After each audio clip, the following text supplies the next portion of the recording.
ख्याल से आपने पढ़ लिया होगा, 5 तो पढ़ लिया होगा ना।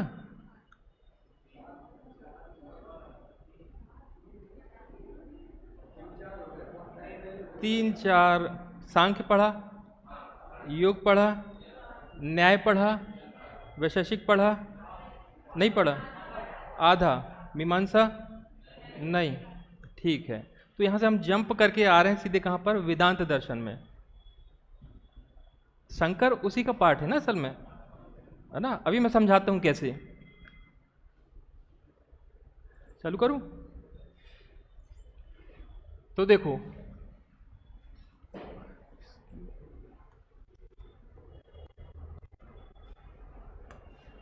हाँ, षड दर्शन जो है, इसमें कितने दर्शन, ये ग्रुप ऑफ 6 फिलॉसफी है, ये तो पता ही है ना। सांख्य हो गया, योग हो गया, इनको एलाइड सिस्टम बोला जाता है, क्योंकि ये आपने पढ़ा होगा शुरुआत में शायद कि जब हम फिलॉसफी पढ़ते हैं तो उसके मेजर 2 पोर्शन होते हैं। एक तो होता है मेटाफिजिक्स वाला, सुना है शब्द मेटाफिजिक्स, और एक सुना होगा एपिस्टेमोलॉजी, ज्ञान मीमांसा, सुना है ना। तो इनमें यह है कि इन्होंने काम को बांट लिया है, इसलिए बोला जाता है एलाइड सिस्टम। कि एक ने बोला कि हम क्या है कि मेटाफिजिक्स में काम कर लेते हैं और आप काम कर लें किस में, एपिस्टेमोलॉजी मतलब ज्ञान मीमांसा में। आपने जो माना मेटाफिजिक्स में उसको हम एज इट इज क्या कर लेंगे, एक्सेप्ट कर लेंगे, और हमने जो काम किया है एपिस्टेमोलॉजी में वो आप एक्सेप्ट कर लेना। क्योंकि देखो, कोई भी दर्शन पूरा तब कहलाता है जब कम से कम, वैसे तो 3 पोर्शन होते हैं, एक तो होता है क्या, एथिक्स भी होता है, लेकिन फिर भी 2 से कम चल जाता है कि तत्व मीमांसा होनी चाहिए और ज्ञान मीमांसा होनी चाहिए। तो ये करें कैसे, अपने आप को पूरा कैसे करें, तो ये क्या है कि आपस में काम बांट लिया इन्होंने। इसलिए सांख्य योग, यदि आपको योग अच्छे से समझना है ना, तो उससे पहले आपको सांख्य को समझना होगा, क्योंकि सांख्य जहां खत्म होता है ना, उसके बाद चालू होता है क्या, योग। जब तक आप सांख्य की टर्मिनोलॉजी अच्छे से समझ नहीं पाएंगे ना, तो योग को भी उतने बेहतर तरीके से समझ नहीं पाएंगे। बिल्कुल सेम उनके साथ भी क्या, न्याय और वैशेषिक। जब आप न्याय बहुत अच्छे से पढ़ लेंगे तो आप देखेंगे अरे वही चीजें बार बार आ रही हैं, उसी तरीके से आ रही हैं, तो मीमांसा भी समझ में आएगा। ठीक है। फिर लास्ट में सांख्य योग हो गया, फिर न्याय, वैशेषिक, फिर उसके बाद मीमांसा, और हम वेदांत इस वाले पोर्शन में है। ठीक है। लेकिन हमारा सिलेबस कुछ ऐसा है कि एक्चुअल में आपका जो सिलेबस ऐसा है कि पूरा का पूरा भारतीय दर्शन दे दिया है। 6 दर्शन, 6 दर्शन होते हैं। फिर उसके बाद क्या है, 2 टाइप के दर्शन आपने सुने होंगे, एक होता है ऑर्थोडॉक्स और एक होता है हेटेरोडॉक्स, मतलब आस्तिक दर्शन और नास्तिक दर्शन। आस्तिक में कितने दर्शन हैं, ये 6 की 6, और बचे कौन, 3 नास्तिक दर्शन। कौन से हैं, बस 3 है ना। इन 9 को मिला के बनता है भारतीय दर्शन। अलग अलग देने की क्या जरूरत थी, सीक्वेंस फिर गड़बड़ होता है इससे। वैसे पढ़ने का तरीका ये है कि पहले बहुत बढ़िया तरीके से आप किसको पढ़ लो, जो नास्तिक दर्शन है, चारवाक को पढ़ो पहले, फिर बौद्ध जैन इनको पढ़ो, इनको खत्म करने के बाद षड दर्शन में भी इसी सीक्वेंस से आगे बढ़ो, तब बहुत बढ़िया तरीके, वो जो मतलब यूपीएससी में ऐसे ही पढ़ा जाता है। ठीक है। अब उसमें शंकर को अलग कर दिया। अब शंकर को अलग करने का क्या मतलब, भाई शंकर और वेदांत दर्शन कोई अलग अलग थोड़ी ना है। शंकर जाने ही इसलिए जाते हैं क्योंकि उन्होंने क्या दिया, एक ऐसा दर्शन दिया कि 200 साल तक तो कोई चुनौती दे ही नहीं पाया उनके दर्शन को। उनके सिद्धांत को, प्रिंसिपल को क्या बोला जाता है, अद्वैतवाद बोला जाता है। ठीक है। फिर उसके बाद और भी वेदांत दर्शन की इंटरप्रिटेशंस होती हैं, और संप्रदाय हैं, सेक्ट्स हैं, जो मत हैं वो आते हैं, जैसे रामानुज आएंगे, वल्लभाचार्य आएंगे, निम्बार्क आएंगे, मध्वाचार्य आएंगे, सब पढ़ना है। बात आई समझ में। ठीक है। तो थोड़ा सा और हम क्या है बेसिक क्लियर करते हैं कि वेदांत जो शब्द है शुरुआत में किसके लिए प्रचलित था। वेदांत शब्द का मतलब होता था उपनिषद। पढ़ा तो होगा ना आपने, हिस्ट्री में पढ़ा होगा कि जो वेद हैं, वेद के कितने हिस्से हुआ करते थे, 4 हिस्से। पढ़े ना आपने, संहिता पढ़ा होगा, संहिता पढ़ा होगा, फिर ब्राह्मण ग्रंथ पढ़े होंगे, फिर उसके बाद आरण्यक पढ़ा होगा, फिर उसके बाद उपनिषद पढ़ा होगा। क्योंकि ये वेद के क्या थे, अंतिम हिस्से थे, आखिरी हिस्सा था, है ना, इसलिए इसको बोला जाता था क्या, वेदांत। पहले यही अर्थ हुआ करता था। ठीक है। और यह भी माना जाता है, माना क्या जाता है, ये रियल भी है, कि हमारा जो भारतीय दर्शन है उसका जो रूट है, रूट क्या है, ये उपनिषद ही है। उपनिषद से ही क्या है, दर्शन, जितने भी दर्शन हैं सब उससे ही विकसित हुए हैं, माना जाता है ना, पता है ना। तो देखो उपनिषद जो हुआ करते थे, उपनिषद की लैंग्वेज कैसी होती थी पता है, संस्कृत होती थी, लेकिन संस्कृत वैसी नहीं जैसी आज है। संस्कृत में भी मतलब एकदम हाई लेवल का, इंग्लिश में भी हाई, कई लेवल होते हैं ना, जैसे हम लोग सामान्य इंग्लिश जानते हैं, लेकिन हमारे बीच में भारत में एक ऐसे पॉलिटिशियन हैं, है ना, कौन, बस अच्छे से अच्छा इंग्लिश का जानकार भी उसके सामने टिक जाए तो बात करो। सेम यही स्थिति थी संस्कृत में भी। ये उपनिषद लिखे गए हैं वैदिक संस्कृत में, सामान्य व्यक्ति को संस्कृत वैसे ही नहीं आती थी, और ऊपर से वैदिक संस्कृत। ठीक है। तो इससे दिक्कत क्या हो रही थी कि अब इसका अर्थ समझना है, तो तरह तरह के जो विद्वान हैं उन्होंने क्या है, अपने हिसाब से, ऋषि मुनि हैं, वही तो विद्वान थे उस समय, उन्होंने उपनिषदों का अर्थ निकाला। अब उपनिषदों के अर्थ से सिचुएशन ये हो रही थी कि भिन्न भिन्न मतलब निकल रहे थे। किसी उपनिषद में कोई शिक्षा दी गई हो, कुछ विचार व्यक्त किए गए हैं, वही विचार यदि दूसरे उपनिषद में पढ़ा जाए तो हो क्या रहा था कि उससे या तो कॉन्ट्राडिक्शन हो रहा था, विरोधाभास समझ में आ रहा था, या फिर कोई दूसरी इंटरप्रिटेशन कर दी, ये दिक्कतें आ रही थी। ठीक है। तो इन दिक्कतों को देखते हुए एक व्यक्ति हैं जिनका नाम है बादरायण, सुना है नाम। उन्होंने क्या है, ये जो असंगति आ रही थी, है ना, ये कॉन्ट्राडिक्शन आ रहा था, इनको दूर करने के लिए फिर उन्होंने क्या, जितने भी उपनिषद हैं उन उपनिषदों को पढ़ा, फिर उसको सूत्र के रूप में कि उन्होंने ये बोला कि भाई तुम लोगों को जो गलत फहमियां हो रही हैं वो इसलिए हो रही हैं क्योंकि ये लैंग्वेज बड़ी जटिल है और तुम समझ नहीं पा रहे हो। बता रही, सबके साथ होता है, हमारे साथ भी होता है, नहीं होता है कि नोट्स बनाए, हमने कौन साइज नोट्स बनाए, बड़े मतलब एकदम जोश के साथ किया, आप तो कोई बाल बांका नहीं कर सकता, बना लिया नोट्स, और 3-4 महीने नोट्स देखा नहीं कौन साइज नोट्स, और 3-4 महीने बाद जब खुद का नोट देखा तो समझ में, अरे यार ये लिखा तो था लेकिन क्या लिखा था, ऐसा खुद के साथ हो जाता है। अब यहाँ इनके साथ तो होना ही था कि लिखा कुछ किसी और ने और पढ़ कोई और रहा है, कितनी दिक्कतें होंगी, बहुत सारी क्या है कॉन्ट्राडिक्शन यहाँ पर अराइज हो रही थी। ठीक है। तो इन विसंगतियों को दूर करने के लिए बादरायण ने एक सूत्र लिखा। आपने सूत्र तो पढ़ा होगा ना कि हर एक दर्शन का एक सूत्र था, योग दर्शन पढ़ा होगा तो योग सूत्र पढ़ा होगा, इसका क्या है फाउंडेशन है, पढ़ा है ना। न्याय का न्याय सूत्र पढ़ा होगा, वैसे ही वेदांत का जो है वो है ब्रह्म सूत्र, जो किसने लिखा, बादरायण ने। ठीक है। तो यहां तक बात समझ में आई।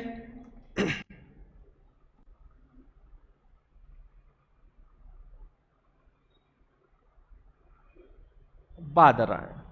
ठीक है। कुछ लोग बोलते हैं कि बादरायण जो है इनका मुख्य नाम था, और एक अन्य नाम भी है वेद व्यास। नाम सुना है वेद व्यास? कौन थे वेद व्यास? महाभारत, मतलब महाभारत तो लिखा ही, मतलब महाभारत का हिस्सा है क्या गीता, वो भी इन्होंने ही लिखा। अब पता नहीं कैसे लिखा कि एक व्यक्ति है जो 4 की 4 वेद है उनको कंपाइल भी कर दिया, 18 जो पुराण है उनको भी लिख दिया, महाभारत विथ गीता वो भी लिख दिया। अब कैसे लिख दिया वो तो पता नहीं, हो सकता है अलग अलग हो, लेकिन अब इसका साक्ष्य कहां से मिले?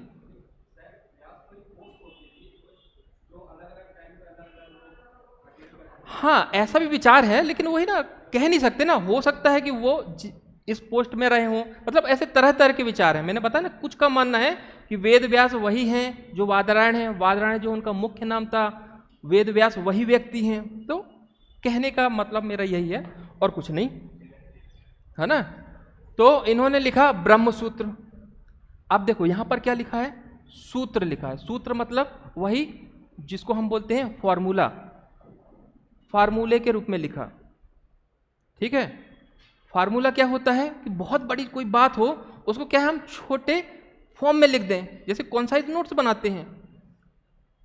तो यहां भी तो दिक्कत है भाई, मैं किसी के सामने कोई सूत्र पटक दूं, है ना, लिख दूं भाई क्या पाई आर स्क्वायर एच, ये फार्मूला है, इससे वो बेलन का है, आंसर वो हो जाएगा। अब जिसने कभी पढ़ा नहीं, क्या वो समझ पाएगा ये आर क्या होता है, एच क्या होता है। अब इतनी सारी उपनिषद में जितनी बातें थी उनको क्या किया उन्होंने, फार्मूले के रूप में लिख दिया। अब और दिक्कत पैदा होने लगी, सूत्र समझ में भी तो आए। हमारे साथ भी तो यही होता है कि जब तक सूत्र समझ में नहीं आता है तब तक बड़ा कट चैलेंज रहता है, और एक बार सूत्र समझ में आ गया तो फिर तो फटाफट सवाल सॉल्व होते हैं, यही होता है। तो वहां तक पहुंचे भी तो बात आ रही समझ में। तो अब क्या होगा, अब ब्रह्म सूत्र को लेके तरह तरह की अब इंटरप्रिटेशन जो है समझाने के लिए सूत्र आखिर है क्या। तो जो वो और भी स्कॉलर थे, विद्वान थे, तो वो एक्सप्लेनेशन अपना देने लगते हैं, एक्सप्लेन करने लगते हैं। तो इस तरह से हम देखेंगे आगे चल के कि वेदांत दर्शन की दो मुख्य एक्सप्लेनेशंस आती हैं, इंटरप्रिटेशंस आती हैं, जैसे हम कमेंट्री बोलते हैं, भाष्य बोलते हैं, ठीक है। इसमें से एक बहुत ही महत्वपूर्ण इंटरप्रिटेशन है, वो है क्या, अद्वैतवाद। वैसे अद्वैतवाद बहुत लोगों ने दिया है दर्शन, अद्वैतवाद नाम से इंटरप्रिटेशन की है, लेकिन एक व्यक्ति है जिसकी जो व्याख्या है वो सबसे ज्यादा प्रचलित हुई, जिसको लंबे समय तक कोई चुनौती नहीं दे पाया, वो कौन है, आचार्य शंकर, ठीक है। तो पहले वेदांत का मतलब क्या था, पहले वेदांत का मतलब था उपनिषद, ठीक है। अब यदि बात करें, अब वेदांत का मतलब क्या है, वेदांत का मतलब है एक शब्द है प्रस्थान त्रयी, है ना, इसको ऐसे ही लिखेंगे हम प्रस्थान त्रयी करके। तो प्रस्थान का मतलब होता है डिपार्चर, और त्रयी का मतलब है होता है a set of three things या थ्री सोर्सेस, है ना, वे तीन सोर्स जिनके बेस पर हम वेदांत के रास्ते पर चल सकते हैं या वेदांत को समझ सकते हैं, वेदांत का अध्ययन कर सकते हैं, वे कहलाते हैं क्या कलेक्टिवली प्रस्थान त्रयी। अब उसके अंतर्गत क्या क्या आते हैं, पहली चीज आती है क्या, मुख्य उपनिषद। यदि आपको वेदांत दर्शन पढ़ना है तो सबसे पहले तो वो ब्रह्म सूत्र है, उसे समझ में नहीं आई, भाषा बड़ी क्लिष्ट है, तो क्या है आपको थोड़ा सा उपनिषद का सहारा लेना पड़ेगा, ठीक है। तो इनके अंतर्गत आएंगे कुछ मेन उपनिषद आएंगे, ठीक है। जैसे कि कुछ उपनिषद का नाम आप जानते होंगे, बताइए।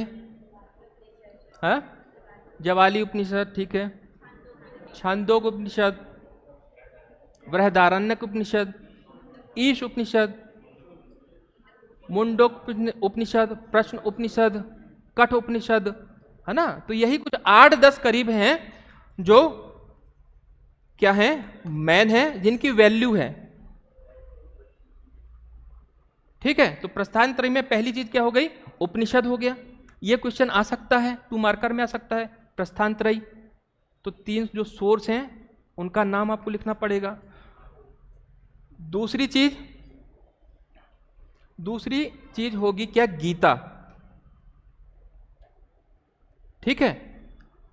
और इसमें जो तीसरी चीज होगी वो क्या है, वो है ब्रह्म सूत्र, ठीक है ना। मैंने बताया ना, ब्रह्म सूत्र तो उन्होंने लिख दिया, लेकिन ब्रह्म सूत्र से भी कठिनाइयां उत्पन्न हो रही हैं। लोग क्या है अलग अलग एक्सप्लेनेशंस दे रहे हैं, इंटरप्रिटेशन दे रहे हैं। तो ये ब्रह्म सूत्र का ओरिजिन क्या है, यही तो है, तो इसको भी पढ़ लें, ठीक है। लेकिन ये किस में है, ये एकदम जटिल संस्कृत में है। और जो बात जटिल रूप में संस्कृत में बोली गई है, किसमें? जटिल संस्कृत में बोली गई उपनिषद में, वही बात क्या है सरल भाषा में बोल दी गई है गीता में। इसलिए हम देखें कि हिंदू दर्शन में बहुत सारे ग्रंथ हैं, धार्मिक ग्रंथ, और जिसको सबसे ज़्यादा मान्यता प्राप्त है, सबसे ज़्यादा जिसको ऑथेंटिक माना जाता है, वो क्या है? गीता है। गीता पढ़ लेगा कोई व्यक्ति। अभी बोलो उपनिषद पढ़ के बताओ तो अभी हालत टाइट हो जाएगी। कारण वही है ना, जटिलता। और तीसरा क्या है? ब्रह्म सूत्र। तो इन तीन को मिला के हम बोलते हैं कि इन तीनों को प्रस्थानत्रयी। ठीक है। तो जो भी व्यक्ति इन तीन चीजों को आधार बना के अपना दर्शन देगा तो हम उसे मानते हैं कि ये क्या है? वो वेदांत दार्शनिक है, वेदांतिक दार्शनिक है। ठीक है, वेदांतिक फिलोसोफर स्टडी कर लेते हैं। इतनी बात समझ में आई? ठीक है, नहीं चलेगा ये।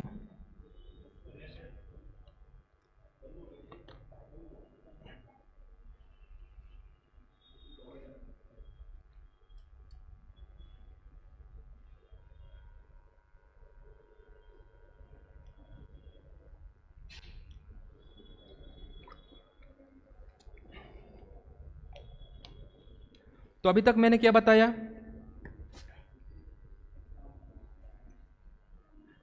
कुछ समझ में आ रहा है कि नहीं आ रहा है? आ रहा है ना? अब यहां से देखो, अब बहुत सारी संप्रदाय हैं, सेक्ट्स हैं, वो निकल के आएंगे।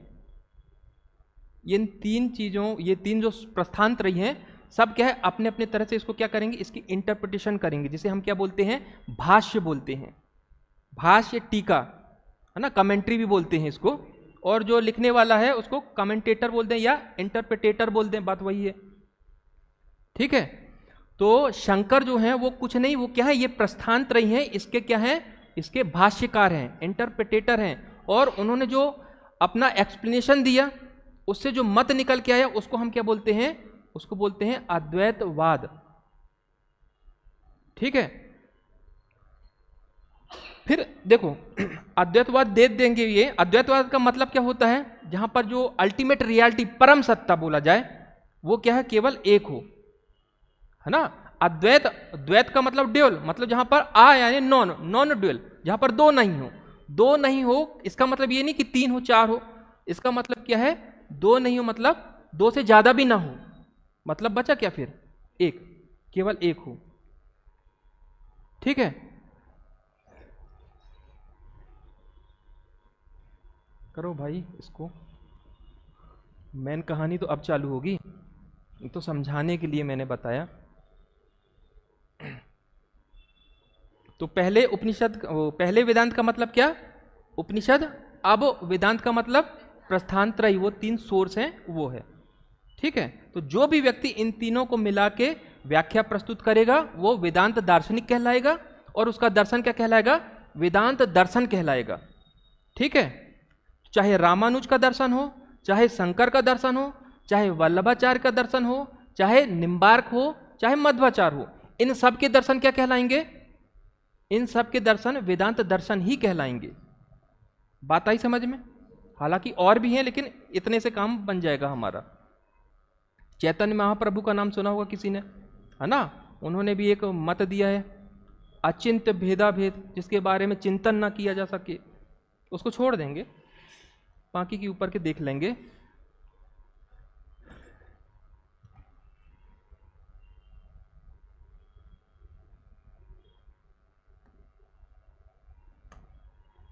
तो ये प्रस्थानत्रयी है, इसकी व्याख्या करने वाले मैंने बताया, इसके आधार पर वेदांत की दो तरह की मुख्य व्याख्याएं आई हैं। पहली व्याख्या क्या है? पहली व्याख्या को बोला जाता है अद्वैतवाद। ठीक है, अद्वैतवाद बोला जाता है, नॉन डुअलिज्म बोला जाता है, लेकिन अद्वैतवाद ही लिखा जाता है इसको। तो हमने क्या है उसका इंग्लिश में ट्रांसलेशन कर लिया, लेकिन बोला तो यही जाता था, नाम यही है। ठीक है, बात आई समझ में? कोष्ठक में आप लिख सकते हो, लेकिन नाम यही है ना। जैसे किसी का नाम सूर्य है तो सूर्य ही तो बोलते हो ना, कि इंग्लिश में सनी थोड़ी बोल देते हो। बस वही कहानी यहां भी है, लेकिन करने वाले करते हैं। तो अद्वैतवाद और इसके प्रवर्तक कौन है, फाउंडर मालूम है सबको, शंकर। शंकर नाम है इनका, इनको शंकरा कर देते हैं इंग्लिश में, वैसे तो हम ये लिखते हैं शंकर। देखो टर्मिनोलॉजी को, मतलब इसको लेके जब मैं पहले ही बोलता हूँ, हर क्लास में बोलता हूँ कि इसको बहुत ज़्यादा कंफ्यूज मत हो क्या लिखें करके। शंकर आप ऐसे लिख रहे हो तो भी चलेगा, कोई आपत्ति नहीं है। इंग्लिश में शंकरा ऐसे लिखा रहता है, कोई आपत्ति नहीं है। हाँ, यदि क्वेश्चन में लिख इन दोनों में से कोई एक यूज़ किया है तब तो फिर जो क्वेश्चन यूज़ किया वो तो यूज़ करना ही है। होता है क्या आपके साथ ऐसा? नहीं होता है? हिंदी मीडियम तो कोई बात ही नहीं, इंग्लिश मीडियम वाले कितने हैं? आप लोगों के साथ होता है? नहीं होता है? हो जाता कभी कभी, ठीक है, मतलब मैं इसको ज़्यादा माइंड ना करूं ना। तो शंकराचार्य का दर्शन क्या कहलाता है? अद्वैतवाद। तो इन्होंने ऐसा दर्शन दिया जिसको मैंने बताया कि कोई चुनौती नहीं दे पाया, है ना। एक इनका क्या बोला जाए कि एक लाइन है इनकी, क्या, ब्रह्म सत्यम जगत मिथ्या है, जीवो ब्रह्मो नापराह करके। मालूम है ये जो लाइन है ये इन्होंने जब ज्ञान हुआ था उसके बाद दी थी। कहाँ दी थी? ओंकारेश्वर में ओंकार पर्वत है, वहीं गुफा है, वहीं पर ये क्या है साधना कर रहे थे, वहीं पर इनको ज्ञान हुआ था।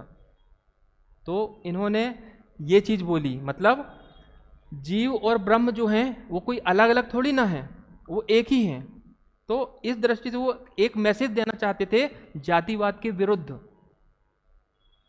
ठीक है कि भाई जातिवाद में क्या है, जब ये चीज व्यक्ति को समझ में आ जाए कि सामने वाला और मैं सब तो एक हैं, तो जातिवाद कहाँ रह पाएगी। ठीक है ना। तो एक ये मैसेज भी था उनका। लेकिन यहां पर दिक्कत क्या आ रही थी कि अब सब कुछ एक ही, मतलब ब्रह्म की एकमात्र सत्ता है, ब्रह्म ही बस सत्य है, बाकी क्या है, मैं भी सत्य नहीं हूं, आप भी सत्य नहीं हो, ईश्वर जो है ईश्वर भी सत्य नहीं है। तो आदमी परेशान होगा कि नहीं, बेचैन होगा कि नहीं।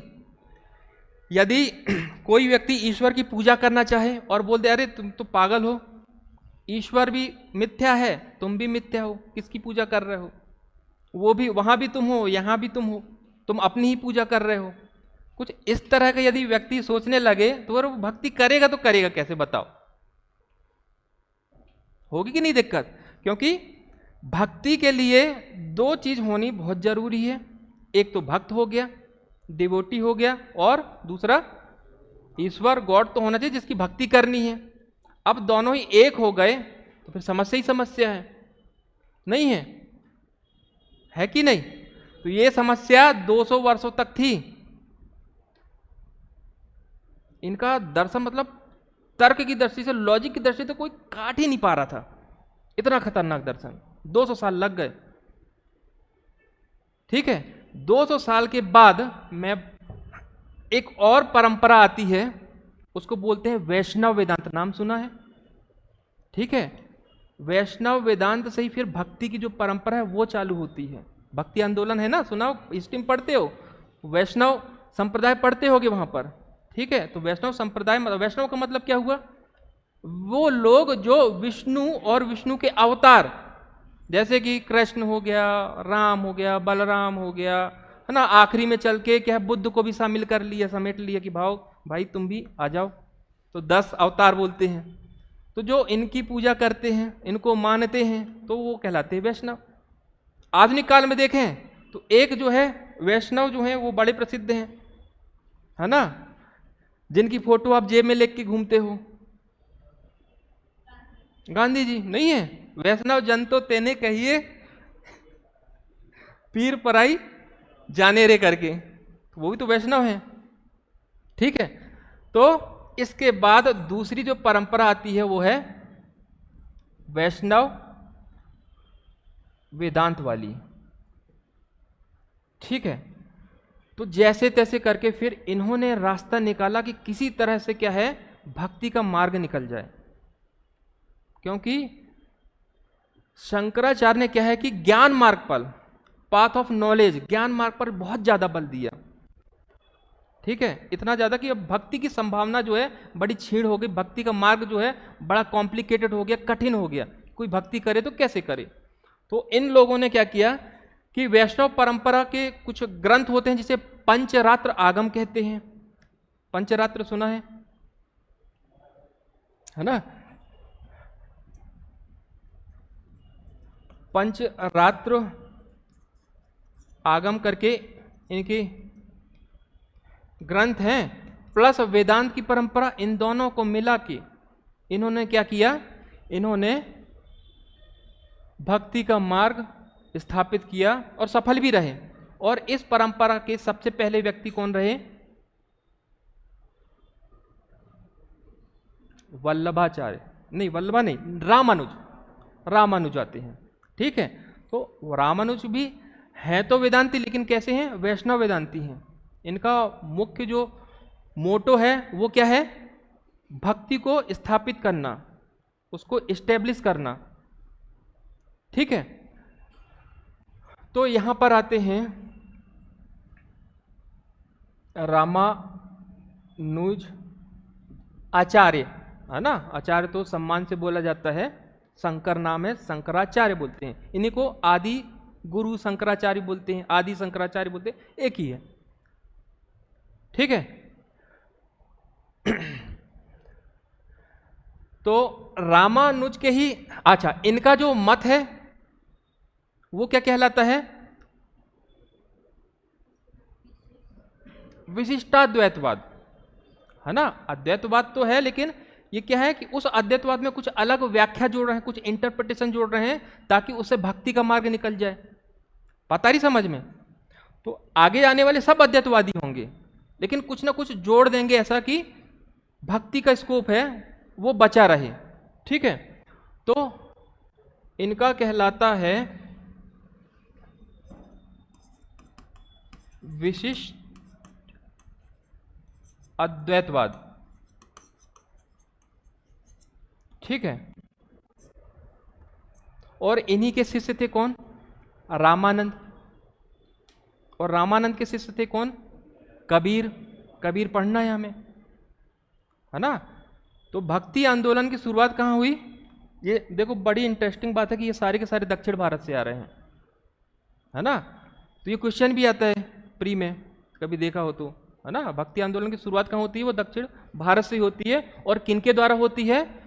रामानुज के द्वारा होती है। ठीक है, और उसको उत्तर भारत में किसने लाया? इनके शिष्य रामानंद ने लाया, और इनके शिष्य थे कबीर। ठीक है, तो कबीर बोलते भी हैं कि द्रविड़ उपजी, नहीं, भक्ति उपजी द्रविड़, लाए, ऐसे कुछ है, लाए रामानंद, उत्तर भारत में रामानंद लाए, और कबीर ने उसे समस्त सप्तखंड, मतलब पूरे संसार में फैला दिया। ठीक है, तो एक क्वेश्चन आता है कि भक्ति आंदोलन जो है वो उसको शुरू किसने किया? रामानुज ने। उत्तर भारत में किसने लाया? रामानंद ने। पूरे भारत में उसका प्रचार प्रसार किसने किया? कबीर, है ना? इन्हीं की परंपरा में आगे जाके तुलसीदास वो भी आते हैं ना। इन सब को पढ़ना है। ये सब क्या है? भक्तिकालीन क्या है? कवि कहलाते हैं। कहलाते हैं कि नहीं कहलाते हैं? फिर इसके बाद इसी वैष्णव वेदांत की परंपरा में ये पहले व्यक्ति हो गए। जो दूसरे व्यक्ति हैं वो आते हैं कौन? वो हैं वल्लभाचार्य, वल्लभ। ठीक है, उनका दर्शन क्या कहलाता है? उनका मत क्या कहलाता है?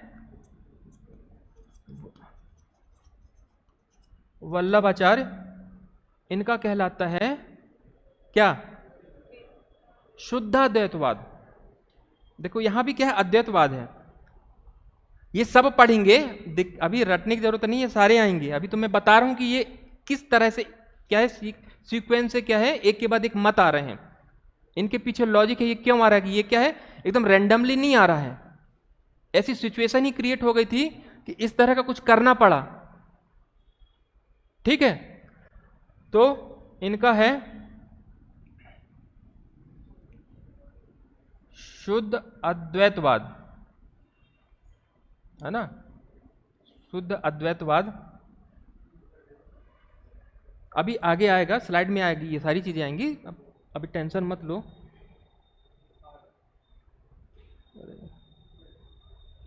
ओहो,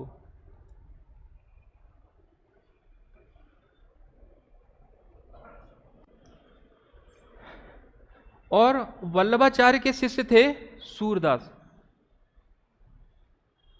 है ना। सूरदास भी पढ़ना है, नहीं पढ़ना है, नहीं है, सिलेबस तो देख लिया करो, नहीं है ना, इसलिए तो पूछा मैं, तो बोल दिए हाँ पढ़ना है सर, तो सर थोड़ी ना पढ़ा देंगे हाँ बोल दिए तो। ठीक है, बल्लभगढ़ का नाम सुना है, बल्लभगढ़, बल्लभगढ़ नहीं जानते, दिल्ली के पास पड़ता है बल्लभगढ़। तो बल्लभगढ़ वही स्थान है जहां पर जो वल्लभाचार्य हैं सूरदास से मिलते हैं, उनके शिष्य थे, तो वही स्थान क्या है, बल्लभगढ़ के नाम से आज भी जाना जाता है।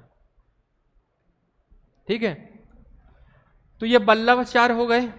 फिर उसके बाद क्या है, इसी परंपरा से हम किसकी बात कर रहे हैं, वैष्णव वेदांत की बात कर रहे हैं।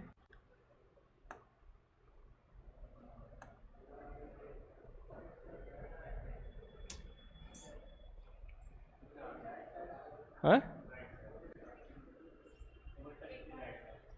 राइट साइड, अच्छा अच्छा ये बोल रहे हो, हाँ ठीक ठीक ठीक, चलो। तो अब तीसरे आगे कौन, अब इसके बाद आएंगे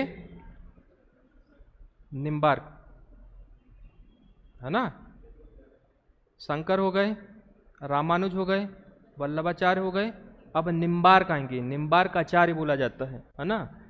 तो निम्बार्क, ठीक है, इनका मत कहलाता है क्या, द्वैत अद्वैतवाद, है ना, ड्विल कम नॉन ड्विल। ठीक है, तो इनका कहलाता है द्वैत अद्वैतवाद। ठीक है, फिर एक और आएंगे, है ना। अब देखो इन सब के आखिरी में क्या है, मैंने बताया अद्वैतवाद है, लेकिन शंकर का एकदम घोर खंडन करने वाले एकदम अपोजिट जो हैं वो बनेंगे मध्वाचार्य। अब उनके दर्शन में क्या है, अद्वैत नहीं आएगा, केवल द्वैतवाद, वो केवल जो रियलिटी है वो क्या मानेंगे, वो दो होती हैं। ठीक है, तो इसके बाद आएंगे मध्वाचार्य, है ना, मध्वाचार्य का होगा क्या, द्वैतवाद।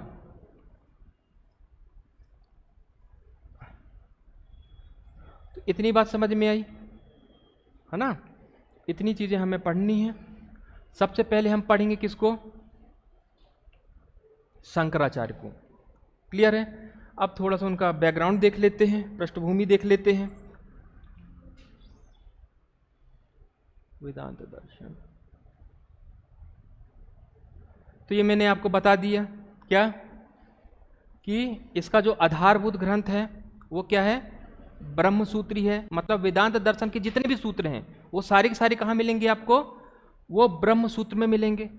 ठीक है, ब्रह्मसूत्र को अन्य नाम से भी जाना जाता है, एक नाम इसका क्या हो गया, वेदांत सूत्र भी है। क्यों, क्योंकि वेदांत दर्शन जो है वो अल्टीमेटली किससे ओरिजिनेट हो रहा है, किससे उत्पन्न हो रहा है, वो हो रहा है ब्रह्मसूत्र से ही, इसलिए एक नाम इसका क्या है, वेदांत सूत्र है। ठीक है, फिर इसका एक नाम क्या है, शारीरिक सूत्र भी है। यदि नाम आए तो बस क्या है आप मेंशन कर देना अन्य नाम। शारीरिक मीमांसा भी बोला जाता है अन्य नाम, और उत्तर मीमांसा। ठीक है, मैंने बताया ना कि पाठ में काम करते हैं, जैसे कि सांख्य और योग, वैसे ही मीमांसा और क्या है, न्याय वैशेषिक और मीमांसा और वेदांत है। जो मीमांसा है वो कहलाता है पूर्व मीमांसा, है ना, पूर्व मीमांसा। और ये जो है वेदांत दर्शन क्या कहलाता है? उत्तर मीमांसा। बात आई समझ में? इन दोनों मीमांसा में अंतर क्या है? जो पूर्व मीमांसा है वो क्या है? कर्मकांडी है। कर्मकांडों में उन्होंने क्या है उसकी इंटरप्रिटेशन की है कि यज्ञ कैसे करना है, कैसे क्या पूजा पाठ, वो कर्मकांड की बात की गई है। लेकिन यहां पर मीमांसा, उत्तर मीमांसा इसलिए बोला जाता है कि इसमें वेदों की किसकी बात की गई है?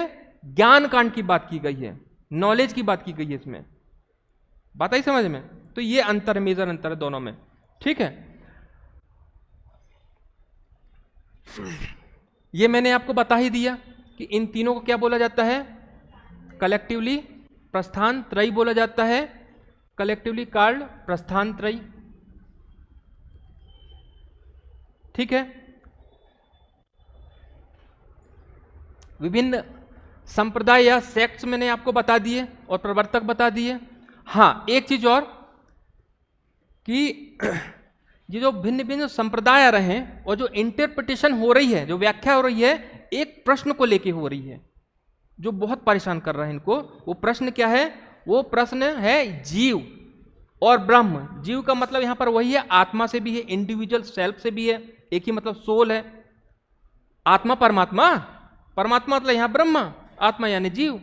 तो क्या इन दोनों में क्या संबंध है? इसको लेके यहां पर लड़ाई है। जैसे कि शंकर क्या बोलेंगे? शंकर बोलेंगे संबंध की बात ही नहीं है, दोनों तो एक ही है। ठीक है, तो क्या कहला जाएंगे वो? अद्वैत वेदांत। ठीक, आएंगे फिर उसके बाद रामानुज। अब इसको, इन दोनों के संबंध को लेके कुछ अलग व्याख्या कर देंगे, विशिष्ट व्याख्या कर देंगे कि ये दोनों एक तो हैं, लेकिन क्या है कि जीव और जगत जो है ये सब क्या है, उसकी विशेषताएं, विशेषण है करके कुछ अलग व्याख्या कर देंगे। फिर इसी तरह से आखिरी में कौन आएंगे? मध्वाचार्य आएंगे। वो तो बोलेंगे भाई ये जीव और ब्रह्म तो वो दोनों एकदम सेपरेट हैं, कोई यहां पर उनका कोई संबंध नहीं, कोई जुड़ाव नहीं, एकदम सेपरेट है। तो वो द्वैतवाद हो जाएंगे। ठीक है, तो लड़ाई इसी प्रश्न को लेके है कि what is the relation between जीव एंड ब्रह्म। बताइए समझ में? तो ये मैंने आपको बताया सिद्धांत। अद्वैतवाद, जिसको इंग्लिश में हम ट्रांसलेशन यदि कर दें तो नॉन डुअलिज्म हो जाता है, लेकिन आप देख लेना वैसे वहां पर अद्वैतवाद जैसा मैंने लिखा था प्रश्न में वैसा ही लिखा आएगा। ठीक है, तो इसको शरीर, इन्होंने जो कमेंट्री लिखी वो कमेंट्री कहलाती है किसकी? शंकराचार्य की शारीरिक भाष्य कहलाती है। ठीक है, शारीरिक सूत्र भी तो बोला जाता है ना उसको। फिर विशिष्टाद्वैतवाद, ये किसका है? ये हमने देखा रामानुज का है ना। इनका जो भाष्य है, कमेंट्री है या इंटरप्रिटेशन है, वो कहलाती क्या? श्री भाष्य कहलाती है।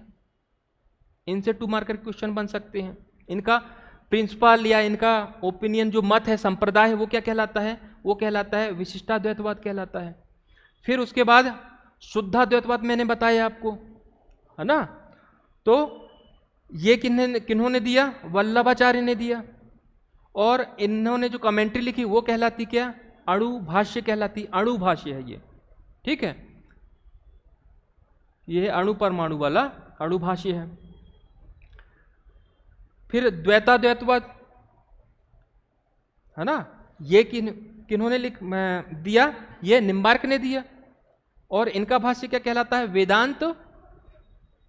वेदांत परिजात। ठीक है, ये कहलाता है वेदांत परिजात।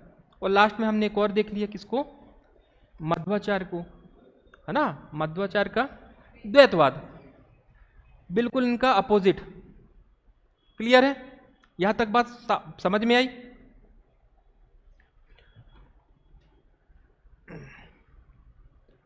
अब हम चालू करते हैं शंकर का अद्वैत वेदांत। शंकर के बारे में यदि हम कुछ जानकारी जानना चाहें तो इनका जो जन्म है वो कब हुआ? 788 ईस्वी, केरल में। एक पूर्णा नदी पढ़ा होगा ज्योग्राफी में, नहीं पढ़ा होगा तो मैं बता देता हूँ। पूर्णा नदी थी, उसके किनारे इनका जन्म हुआ था। ठीक है, लेकिन इनकी कर्म भूमि नर्मदा नदी के किनारे हुई, है ना। तो 8 साल की उम्र में, 8 साल का बच्चा कितना बड़ा होगा बताओ? कितना, कौन सी क्लास में होगा अभी? तीसरी चौथी थर्ड में होगा ज़्यादा। लेकिन 8 साल की उम्र में ये व्यक्ति ऐसे थे, व्यक्ति केवल ये बच्चा 4 की 4 जो वेद थे वो कंठस्थ कर चुके थे। अब कितना ब्रिलियंट होगा ये व्यक्ति, सोचो, है ना। आईएएस वाईएएस तो फालतू चीज है ना, हर दिन निकाल सकने वाला, रोज निकाले रोज टॉप करे। 12 साल की उम्र में ये घर त्याग देते हैं, बड़ी मुश्किल से त्यागते हैं। 12 साल के बच्चे को कौन घर से जाने के लिए राजी होगा। माँ तो बड़ा मना कर रही थी, लेकिन जैसे तैसे, अब इतने मेधावी थे तो मना ही लिए होंगे, शक नहीं होना चाहिए कि भागे तो नहीं होंगे। तो 12 साल की उम्र में ये भाग गए, है ना। भाग के आते हैं कहाँ, नर्मदा नदी के किनारे ही एक गुरु थे इनके, गुरु का नाम था क्या, गुरु गोविंद पाद करके, गोविंद पाद आचार्य, है ना। उनके पास आते हैं, तो जिस समय वो आते हैं तो वो क्या है, ध्यान में मग्न होते हैं, और बड़े लंबे समय से नर्मदा नदी के किनारे ही बढ़िया बैठ के वो ध्यान मग्न थे। अब ये आते हैं तो बड़े ही बेचैन थे कि अब मैं बात करूं तो कैसे करूं, है ना। तो उसी समय ये स्तुति चालू करते हैं, किसकी, नर्मदा जी की, है ना। कौन सी स्तुति, तो दी पाद पंकजम नमामि देव नर्मदे करके वो गाते हैं। वो फिर वो सुनते हैं तो इतने प्रभावित होते हैं, मतलब ऐसा लगता था कि उनको लगा कि इनकी वाणी में सरस्वती बैठ गई हूँ। ध्यान फिर टूटता है, फिर बोलते भाई ये कोई सामान्य बच्चा नहीं है करके। 12 साल की उम्र में आते हैं, फिर उसको अपना शिष्य बना लेते हैं। फिर इनको ये किसकी शिक्षा देते हैं, वेदांत दर्शन की दीक्षा देते हैं, पूरा सिखाते हैं, ठीक है। तो उनसे वो शिक्षा लेते हैं, और 12 साल की उम्र में ही इन्होंने क्या है, प्रस्थानत्रयी में हमने क्या देखा, क्या क्या होता, उपनिषद में बहुत से भाष्य लिख मारे, गीता में भी भाष्य लिख मारे, है ना। उनमें से कुछ भाष्य जो मैंने बताया कि ये ओंकारेश्वर का जो ओंकार पर्वत है, जो उनका क्या था, साधना स्थल था, यहाँ पर बहुत लंबा समय उन्होंने बिताया, तो बहुत से भाष्य उन्होंने वहाँ पर भी लिखे हैं, ठीक है। तो और वहीं पर क्या है, ओंकारेश्वर पर्वत में ही वही है, ओंकारेश्वर ज्योतिर्लिंग भी है, तो बड़ा संबंध है इन दोनों चीज़ों का वहाँ पर, इसलिए उनको बहुत माना भी जाता है ना। प्रतिमा भी वहीं लग रही है आदि शंकराचार्य, तो कारण क्या है लगने का, वो यही है। फिर जब ये क्या है, अद्वैत तो मत में एकदम क्या हो गए, पारंगत हो गए, तो फिर उसके बाद इनके गुरु ने क्या है, इनको बोला कि अब इस मत का पूरे भारत में प्रचार करना बेटा तुमको, है ना। केवल तुम ही ज्ञानी रह जाओ, ज्ञान का यदि प्रचार प्रसार ना हो तो फिर क्या मतलब। फिर ये निकलते हैं, और शास्त्रार्थ में एक से एक महान ज्ञानी थे, उनको क्या है, वो बच्चा बताओ, वो क्या है, धूल चटा रहा था। सबसे पहले जाते हैं क्या, काशी में, और काशी तो मालूम है उस समय शिक्षा की एकदम क्या थी, स्थली, एकदम टॉप मोस्ट जगह थी। वहाँ जाते हैं, और वहाँ के जितने पंडित होते हैं उनको शास्त्रार्थ में हरा के अद्वैत मत को स्वीकार करने में बाध्य कर देते हैं, और नतमस्तक हो जाते, भैया हम तुम्हारे तर्कों को नहीं काट सकते करके, तो उनको अपने मत में शामिल कर लेते हैं, सपोर्टर बन जाते हैं। यहाँ नहीं रुकते हैं, फिर वहाँ से आते हैं उज्जैनी, उस समय उज्जैनी कहलाता था, उज्जैन, और वहाँ पर कापालिक जो संप्रदाय है उसका वो हुआ करता था, बहुत बड़ा केंद्र हुआ करता था। आप हिस्ट्री में भी पढ़ेंगे, पढ़ते ना, संप्रदाय कापालिक हो गया, पाशुपत संप्रदाय हो गया, तो उज्जैनी भी एक संप्रदाय था। तो कापालिक संप्रदाय के बहुत बड़े बड़े एकदम तुर्रम खाते, तो उनसे भी शास्त्रार्थ किया, उनको भी हराया। फिर यहाँ से ये जाते हैं कहाँ, महेश्वर, महिष्मती, मतलब ये अपने आसपास की बात हो रही है। वहाँ पर एक प्रसिद्ध क्या प्रकांड विद्वान थे, और उम्र में काफ़ी अनुभवी और बड़े बुजुर्ग बोला जाए तो ज़्यादा अच्छा है, और उनका नाम था मंडन मिश्र, सुना है नाम। उनसे शास्त्रार्थ किए उन्होंने इतनी छोटी उम्र में, ठीक है। उनको फिर पराजित किया, इतने प्रभावित हुए मंडन मिश्र की, बस उन क्या है, उनके शिष्य बन गए ये। कहाँ, गुरुओं के गुरु हुआ करते थे वो, और वो किसके शिष्य बन गए, शंकराचार्य के। तो छोटे मोटे व्यक्ति नहीं थे ये, महापुरुष ही थे। बहुत छोटी उम्र में बहुत कुछ कर गए ये। मालूम कितनी उम्र तक ये रहे, 32 साल तक, ठीक है। 32 साल तो यूपीएससी की तैयारी करने वाले बस लगे ही रहते हैं, लगे रहते हैं, वो सब कुछ काम करके कैरियर कई का कैरियर बना के चल दिए, है ना। जो भी क्या है अद्वैत मत का वो क्या बोला जाए अनुयायी बना होगा, फॉलोअर बना होगा, वो क्या एक तरह से कैरियर ही तो था उसका। अब वो भी प्रचार करेगा, अरे शंकराचार्य के तुम क्या चेले हो, अरे आओ आओ करके, समय आओ भगत होती होगी, कितनों का भाग्य बना दिया। तो चलते हैं मुद्दे पे। तो इनका जन्म कहाँ होता है? पूर्णा नदी है केरल में, कलड़ी नामक स्थान है, वहां जन्म होता है। पिता का नाम शिवगुरु और माता का नाम क्या था? आर्यांबा था। ठीक है, ये मैंने बताया आपको। गोविंद पदाचार्य से दीक्षा ली थी उन्होंने, ये टीचर थे इनके। ठीक है, नर्मदा नदी के किनारे ये सारी घटना हुई है। इनके मेजर वर्क्स बोले हम, है ना, मुख्य भूमिकाएं देखें तो भाष्य व रचनाएं, कमेंट्री देखें। जो मैंने आपको जो सारी चीजें बताई वही चीजें हैं यहाँ पर, कि वेदांत के 3 प्रमुख ग्रंथ हैं, इनकी कमेंट्री तो करनी होगी, नहीं तो वेदांत दार्शनिक कोई कैसे कहलाएगा। तो पहला काम तो ये किया उन्होंने। ठीक है, उपनिषद जो हैं मेन उनके ऊपर कमेंट्री की, उनकी इंटरप्रिटेशन करते हैं, व्याख्या करते हैं। ठीक है, व्याख्या किसको लेके? जीव और ब्रह्म के संबंध को लेके। ठीक है, भागवत गीता, इन पर इन्होंने भाष्य लिखा। ब्रह्म सूत्र है, इस पर भी भाष्य लिखा। क्लियर है? फिर कुछ भक्ति साहित्य भी लिखा। ऐसा नहीं है इन्होंने भक्ति का मार्ग, बोलते हैं कि अद्वैतवाद के कारण से क्या है बड़ा ही कॉम्प्लिकेटेड बना दिया था, लेकिन भक्ति संबंधी कुछ ग्रंथ भी लिखे, भक्ति साहित्य, जैसे कि भज गोविंदम, है ना। क्वेश्चन आ सकता है ना, शंकराचार्य की रचना, क्योंकि शंकराचार्य अलग से दिया हुआ है, एज ए फिलोसफर नहीं दिया हुआ है शंकराचार्य। ऐसे क्वेश्चन आ सकते हैं, इसलिए इनको भी हमने इसमें शामिल कर लिया। भज गोविंदम हो गया, सौंदर्य लहरी हो गया, ठीक है, शिवानंद लहरी हो गया, दक्षिणा मूर्ति स्तोत्रम हो गया। ठीक है, 4 मठों की स्थापना ये तो जानते ही होंगे, है ना। स्थापना का जो उद्देश्य था, एम था, उनका ऑब्जेक्टिव क्या था? पूरे भारत में, भारतवर्ष में क्या है, अद्वैत मत का प्रचार प्रसार करना। ठीक है, तो उत्तर दक्षिण पूरब पश्चिम सब जगह इन्होंने मठों की स्थापना की। फिर वहां के मठाधीश होते थे, अभी भी होते हैं, उनको भी क्या बोला जाता है? शंकराचार्य बोला जाता है ना। एक तो बहुत फेमस है, चर्चा में हमेशा रहते हैं, है ना, कभी कुछ बोल दिया कभी कुछ बोल दिया। हाँ हाँ, वही तो 4 मठ। ऊपर जाए हम उत्तर में तो ज्योतिर्मठ है या जोशी मठ कहलाता है। दक्षिण में जाएं तो श्रृंगेरी मठ, है ना, मैसूर के पास है कर्नाटक में। और यदि हम कहाँ जाएं, पश्चिम में जाएं, गुजरात साइड जाएं तो फिर द्वारका हो गया। और वहां पर जाएं तो, है ना, पुरी में है। ठीक है, तो ये क्या है, ये 4, श्रृंगेरी, द्वारका, गोवर्धन और ज्योतिर्मठ। ठीक है, क्लियर है। तो श्रृंगेरी हो गया, द्वारका है, यहीं पर क्या है, शायद शारदा पीठ है ना, ये पुरी में है गोवर्धन।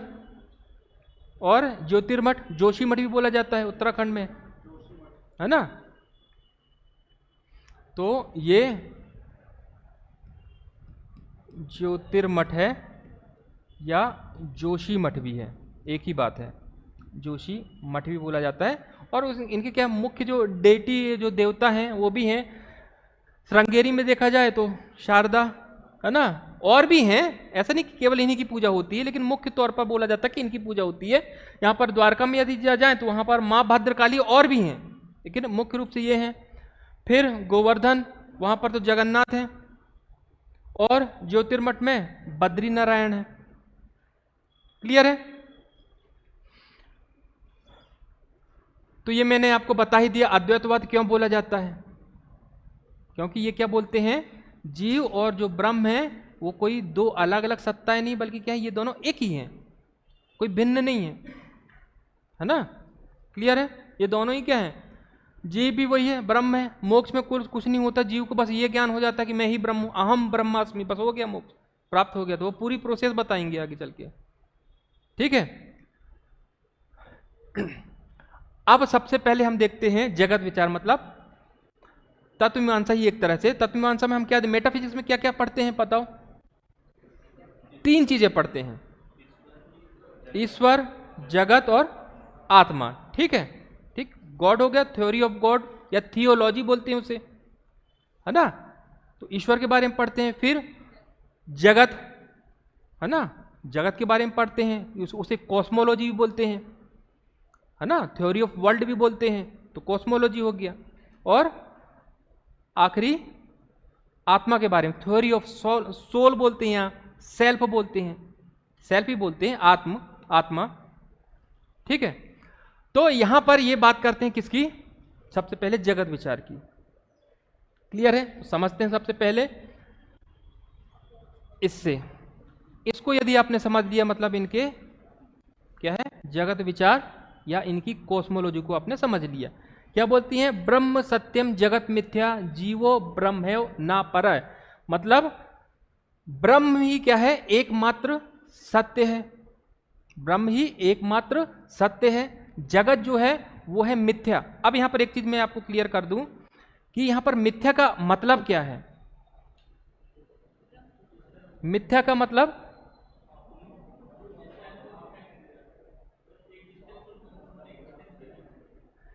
देखो, मिथ्या का मतलब जैसे समान तो पे हमें तो मिथ्या है, ये झूठ है करके, जो झूठ तो बिल्कुल नहीं है। यहां पर मिथ्या का मतलब ये है कि जो सत्य भी ना हो, रियल भी ना हो और अनरियल भी ना हो, मतलब रियल और अनरियल इन दोनों से बियॉन्ड हो, परे हो, सत्य और असत्य से परे हो, मतलब हम उसके बारे में कुछ बोल ही नहीं सकते। अल्टीमेटली वो क्या है? अनडिस्क्राइबेबल है, अनिर्वचनीय है।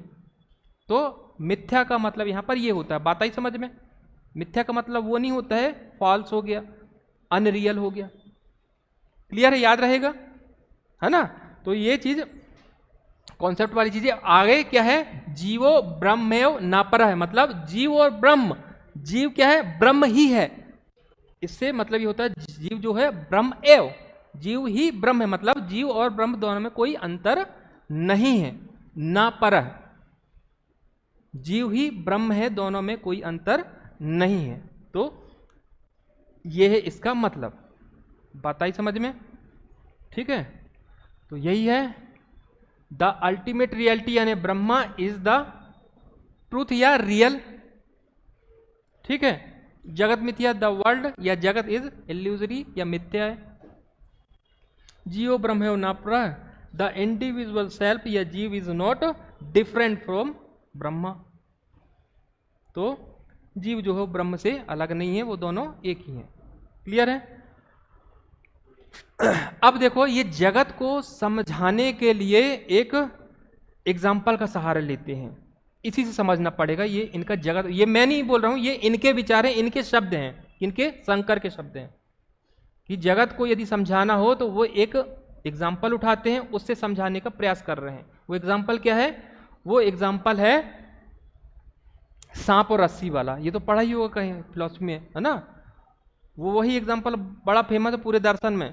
उनको कोई एग्जाम्पल नहीं पढ़ मिलता है तो वो उठा के वो सांप और रस्सी नहीं कोई परेशान करते हैं, बार बार आएगा। तो क्या एग्जाम्पल है कि जिस रस्सी में सांप का भ्रम होना, है ना, कब होता है ये भ्रम? अंधेरे में, क्योंकि अंधेरा जो है वो एकदम एकदम अनुकूल परिस्थिति होती है, ना पूरा प्रकाश ना पूरा अंधेरा। ठीक है।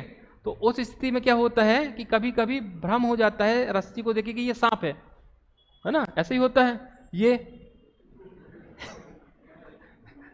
अब 2 पिक्चर बनाने से अच्छा मैं एक में ही, एक मिल गया मुझे तो मैं एक लगा दिया, तो इसमें रस्सी भी है और सांप भी है। ठीक है। तो अब यहां पर क्या करते हैं शंकर कि रस्सी मतलब समझ लो यहां पर क्या है, जो रियल है, मतलब रस्सी मतलब यहां पर एग्जांपल में है ब्रह्मा। ठीक है। और जिसका भ्रम हो रहा है मतलब वो क्या है? ये जगत है और ये ब्रह्मा है, ऐसे समझो, ये उनका ही एग्जांपल है। ठीक है। तो शंकर ने जगत को रस्सी में दिखाई देने वाले सांप के समान माना है ना। मैंने बताया ना कि ये समझ लो, ये क्या है, ये है जगत, ये है वर्ल्ड। नहीं दिखना चाहिए था, दिखना तो ये चाहिए ना, ये है रियल, रस्सी है ना रियल, तो ये है ब्रह्मा। अब बात समझ में आएगी, आ रही है? तो शंकर ने जगत को रस्सी में दिखाई देने वाले सांप के समान माना है। ठीक है, जिस प्रकार रस्सी में दिखाई देने वाला सांप का आधार क्या है, रस्सी है ना, सांप का आधार रस्सी है, यदि रस्सी नहीं होती तो सांप भी नहीं दिखता। ठीक है, तो उसी तरह विश्व यानी जगत का आधार क्या है, ब्रह्मा है। यदि ब्रह्मा नहीं होता तो फिर जगत भी नहीं होता। इतनी बात समझ में आई? फिर ये कहते हैं जिस प्रकार सांप जो है वो रस्सी के वास्तविक स्वरूप पर आवरण डाल देता है, डाल रहा है यहां पर आवरण, है ना, मैंने तो थोड़ा सा बनाया, वो पूरा सांप दिखेगा। तो सांप क्या कर रहा है, रस्सी के वास्तविक स्वरूप पर आवरण डाल देता है। उसी प्रकार जगत ब्रह्म के वास्तविक स्वरूप पर आवरण डाल देता है। इतनी बात समझ में आई? शंकर एग्जाम्पल से समझाना चाह रहे हैं। और उसके रूप का विक्षेप यानी डिस्टोर्शन, विकार, जगत है ना, इसका जो विकार है, जो डिस्टोर्शन है, वो क्या है, जगत है वह यथार्थ मतलब रियल प्रतीत होने लगता है। ये ऐसा कहना है किसका, शंकराचार्य। बात आई समझ में? सीधी सीधी सी बात है, समझाने के लिए क्या है, रस्सी और सांप का उदाहरण लेते हैं। ठीक है, वो बोलते क्या है कि जिस तरह से सांप जो है उसका आधार क्या है, रस्सी है, ठीक उसी तरह से जगत का आधार क्या है, ब्रह्म है। ठीक है, फिर क्या बोलते हैं, जिस तरह से सांप जो है वो क्या है, रस्सी पर आवरण डाल देता है और रस्सी को हमें महसूस नहीं होने देता है कि वास्तव में ये क्या है, रस्सी है। ठीक यहां पर ऐसा ही हो रहा है कि जगत क्या कर रहा है, ब्रह्म पर आवरण डाल दे रहा है और हमें महसूस नहीं होने दे रहा है कि ये ब्रह्म है। ठीक है, और हम किसको यथार्थ, किसको रियल मानने लगते हैं, हम जगत को, जो कि क्या है, जो कि ब्रह्म का क्या है, विक्षेप है, विकार है, डिस्टोर्शन है, उसको हम सत्य मानने लगते हैं। बस इतनी सी बात बोल रहे हैं, सीधी सी सिंपल बात। आई बात समझ में? तो शंकर के मतानुसार संपूर्ण जगत क्या है, ब्रह्म का विवर्त है। विवर्त का मतलब क्या है, रिफ्लेक्शन हो गया।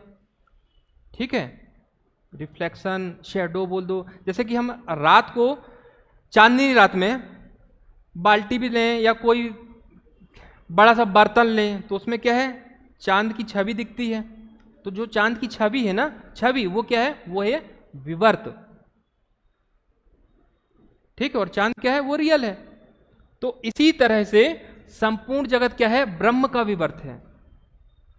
ठीक है, केवल छवि है उसकी, उसका रिफ्लेक्शन है पूरा, क्योंकि अल्टीमेटली जो रियलिटी है, जो सत्ता है, जिसका एग्जिस्टेंस है, वो क्या है, वो ब्रह्म है बस। और बाकी जितनी भी चीजें हैं, चाहे मैं हूं, चाहे आप हो, चाहे ये टेबल है, चाहे ये टीवी है, ये सब क्या है, ये सब ब्रह्म के क्या है, विवर्त हैं, रिफ्लेक्शन है। ठीक है, बात आई समझ में? अभी माया या नहीं आई है, अभी माया विचार बाद में आएगा, है ना। तो नया कॉन्सेप्ट है, एकदम से कोई व्यक्ति माया थोड़ी ना पटक के देगा। नहीं तो आप बोलिए तो माया की वजह से, अरे होगा भाई, सब होगा, माया की वजह से विवर्त होगा, सब होगा, लेकिन माया तो बाद में आएगी ना भाई, पहले तो जगत विचार देगा कोई, स्टेप बाय स्टेप बढ़ेगा ना। ठीक है, तो अभी माया मत लाना दिमाग में, अभी माया मैं खुद लाऊंगा, है ना, सम्मान लाऊंगा। और माया तुम्हारा टाइम हो गया है। ठीक, हाँ चले गई, क्या चले गई, माया थी, अच्छा अच्छा अच्छा अच्छा, ठीक ठीक ठीक। अब देखो, इतनी बात उन्होंने समझा दी, है ना। अब स्टेप बाय स्टेप बढ़ रहे हैं वो। अब बोले कि और अच्छे समझना है तुमको क्या, जगत को, जगत विचार को, तो पहले मेरे तीन जो सत्ता है ना, एग्जिस्टेंस, जो एग्जिस्टेंस सत्ता जो है, जो रियलिटी है, उसके भी क्या होते हैं, तीन स्तर होते हैं। पहले उसको समझ लो, फिर मैं जो बोलता हूं कि जगत मिथ्या है, ऐसा है, वैसा है, तब वो बात आपको समझ में आएगी। ठीक है, हम डायरेक्ट जगत मिथ्या तब तक नहीं लिख सकते जब तक इसको ना समझ लें, इसके बिहाफ पे ही बोला जाएगा कि जगत मिथ्या है, मतलब ना तो सत है ना असत है। भाई पहले बताओ तो आप किस स्तर की बात कर रहे हो? आप इस स्तर की बात कर रहे हो, अच्छा तो फिर असत है, अच्छा इस स्तर की बात कर रहे हो तो सत है, तब हम इस तरह से बोलने की स्थिति में होंगे। बात आ रही समझ में? तो ये जो मैं बता रहा हूं ये बहुत ही काम की चीज है, वो आगे भी काम आएगी, कॉन्सेप्ट एकदम क्लियर कर दी, खोल के रख देगी। तो त्रिविध सत्ता की बात करते हैं, ये 3 ग्रेड्स ऑफ एग्जिस्टेंस, और बड़ी आसान बात है। एक दर्शन में एक खूबसूरती यही है कि दर्शन जो है बड़ा आसान है, लेकिन जो इसकी जो शब्दावली टर्मिनोलॉजी है ना, वो ऐसी होती है जो हम पहली बार सुने होते हैं। ठीक है। हाँ, एक चीज और, यदि किसी भी हिंदू से ये पूछा जाए कि तुम्हारा दर्शन क्या है, अब मैं रियलिटी बता रहा हूं, वो नहीं बता पाएगा, लेकिन आंख बंद करके वो बोल सकता है कि मेरा दर्शन जो है वो है वेदांत दर्शन। क्यों? क्योंकि जितनी बातें वो करता है, मानता है, 99% जो बातें हैं वो वेदांत दर्शन में मिल जाती हैं। कर्मफल की बात करता है, नहीं ईश्वर दंड देगा, तुमने मेरे साथ बुरा किया, ये क्या कर रहा है? वो दार्शनिक बातें ही तो कर रहा है, नहीं कर रहा है। तेरा तूने मेरे साथ ऐसा किया, तेरे साथ भी ऐसा होगा, भगवान इसका, भगवान बोले ना, भगवान इसका दंड जरूर देगा, ये क्या कर रहे हो आप? दर्शन वाली बातें ही तो कर रहे हो, नहीं कर रहे हो। हे भगवान थोड़ा सा रिजल्ट आने वाला है, आप क्या कर रहे हो? पुकार रहे हो ना भगवान को, ये सारी चीजें वहां हैं। ठीक है, चलते हैं आगे। तो 3 प्रकार की सत्ता या अस्तित्व, रियलिटी या फिर एग्जिस्टेंस की बात करते हैं। ये कौन कौन सी? ये 3 प्रकार की, स्टेप बाय स्टेप। सबसे लो लेवल की जो होती है वो होती है प्रातिभाषिक सत्ता, है ना, जिसे बोलते हैं इल्यूजरी या अपरेंट रियलिटी। ये होती है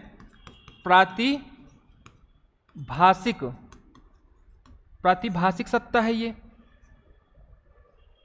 ठीक है, अभी आते हैं, एक्सप्लेन करेंगे इसको भी, है ना, बड़ा आसान है। दूसरी जो सत्ता है, दूसरा स्तर, वो है व्यावहारिक, एम्पिरिकल या प्रैक्टिकल रियलिटी, है ना।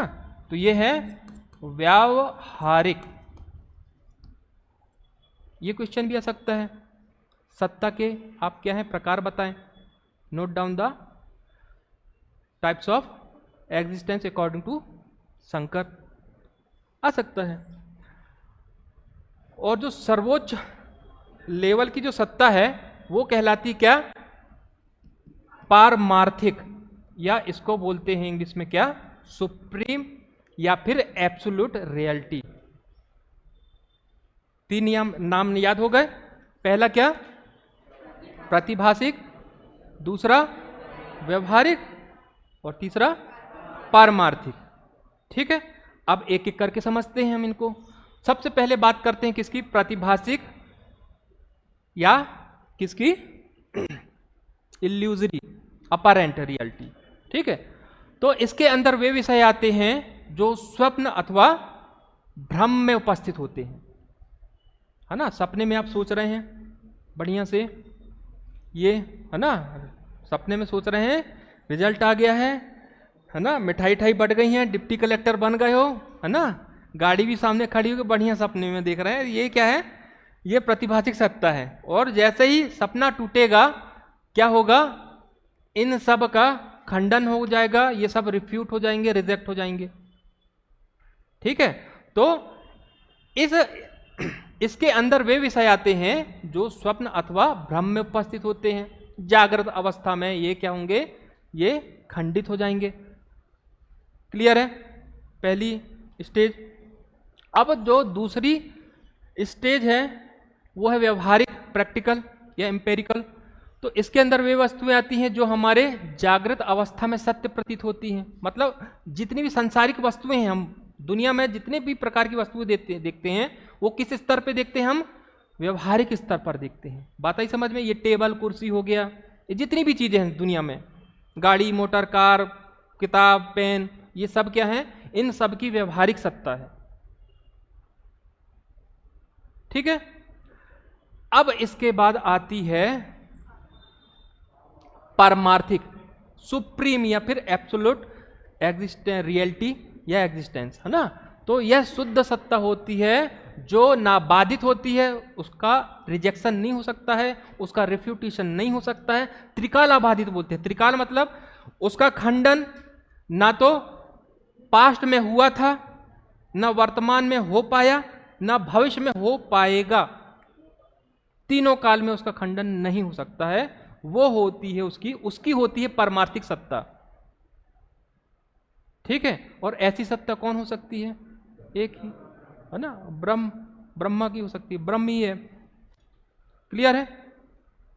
तो अब यदि इनसे पूछा जाएगा कि जगत है कि नहीं, सत्ता है कि नहीं, उसकी एग्जिस्ट करता है कि नहीं, तो वो क्या पूछेंगे? बोलेंगे सबसे पहले तुम किस स्तर की बात कर रहे हो, है ना। यदि तुम किसकी बात कर रहे हो, व्यवहारिक स्तर की बात कर रहे हो, तब तो है सत्य भाई। जब तक जगत को तुम सत्य मान रहे हो तब तक जगत भी सत्य है, तुम भी सत्य हो, तुम भी जीवित हो, ईश्वर तुम्हारा वो भी सत्य है, तुम पढ़ाई लिखाई कर रहे हो वो भी ठीक है, सत्य है ना। लेकिन जब परमार्थिक स्तर की बात करोगे तब तो नहीं, रियल नहीं है। फिर बात आई समझ में? क्लियर है? तो इनका कहना यही है।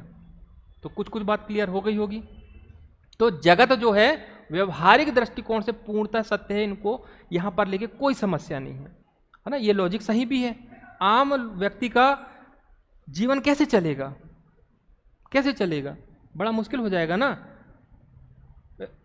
यदि इनका दर्शन यदि मान लिया जाए तो स्वतंत्रता की लड़ाई भी नहीं हो सकती। किससे लड़ रहे हो? अंग्रेजों से कहाँ लड़ रहे हो? अपने आप से लड़ रहे हो। वो तुम और वो कोई अलग अलग थोड़ी ना हो। क्या चाहिए तुमको? हमें देश, अरे ये तो मिथ्या है, कुछ नहीं रखा है। कोई लड़ाई लड़ पाएगा? सब मिथ्या है। तो आदमी फिर सब मिथ्या है मतलब उसका कोई स्वप्न है, वो जीवन में कुछ पाना चाहता तो वो भी मिथ्या है। तो कैसा जीवन चल पाएगा? तो ये बहुत अच्छी बात इन्होंने की। व्यवहारिक दृष्टिकोण भी इन्होंने रखा, व्यवहारिक स्तर भी रखा। ठीक है।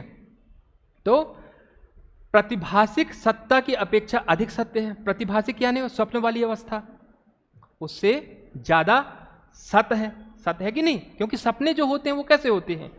वो क्षणिक होते हैं। जब तक आप सो रहे हो तब तक सपना है, और जैसे ही सपना टूटा तो सपना गया, खत्म। लेकिन विश्व वैसा नहीं है ना कि ये चीज अभी है, अब कुछ क्षण बाद खत्म हो जाएगी। मोबाइल है आपके हाथ में, आधा घंटे बाद, 1 घंटे बाद मोबाइल गायब हो जाएगा, खत्म हो जाएगा। होगा ऐसा? नहीं ना। ठीक है। तो यही बोला है, इसकी सत्ता जो है वो किससे, प्रतिभासिक जो सत्ता है उसकी अपेक्षा ज्यादा क्या है? सत्य है। उससे ज्यादा देर तक वो टिकी होती है। जो वस्तुएं हैं, टेबल कुर्सी जो भी है, स्वप्नों से ज्यादा टिका रहता है कि नहीं? उसकी अपेक्षा ज्यादा रियल है कि नहीं? तो यही तो बोल रहे हैं वो। ठीक है। और पारमार्थिक सत्ता की अपेक्षा कम सत्य है, वो तो त्रिकालाबाधित है। ये टेबल कुर्सी त्रिकालाबाधित थोड़ी ना है, अभी है। ठीक है। कुछ समय बाद क्या है, ये टेबल कुर्सी भी खराब हो जाएगी, जंग लग जाएगी, खत्म हो जाएगी, घुन लग जाएगा, टेबल मिट्टी में मिल जाएगी।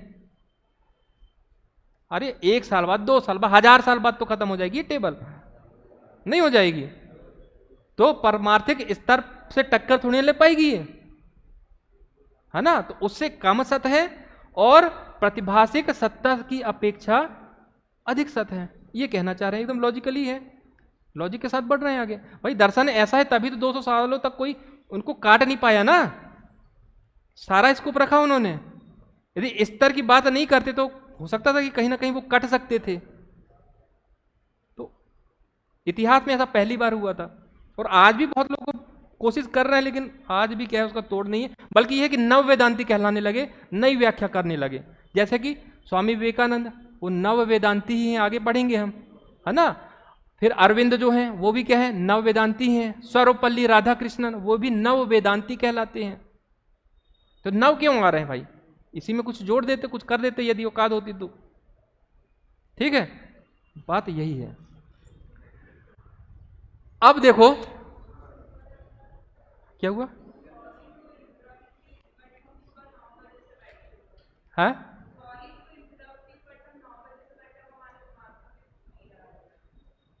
मन में कुछ नहीं जा रहा है। नहीं, मेरे पढ़ाने की वजह से यदि ऐसा हो रहा हो, यदि है, नहीं वो तो मैं समझ रहा हूं, नहीं वो तो एक्सेप्ट कर रहा हूं, मैं बाकी की बात कर रहा हूं कि मुझे मेरे पढ़ाने से आपको यदि ऐसा लग रहा हो कहीं समझ में ना आ रहा हो, कुछ मजा नहीं आ रहा हो, कुछ है ना, तो मैं सुधार आपके अकॉर्डिंग, क्या है कि सबका थोड़ा सा क्या है कि नेचर अलग अलग होता है ना स्टूडेंट्स का। टाइम हो गया है क्या?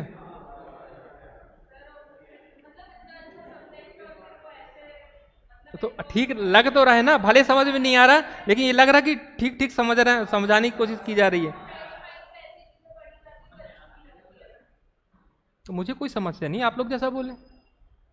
लेकिन मेरा तो ये जो टाइम था वो तो 8 से था, 8 से 9, 9:30।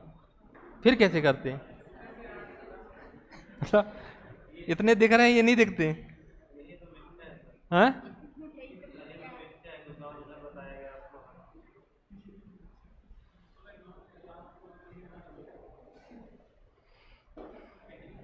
थोड़ा सा रेस्ट ले लो।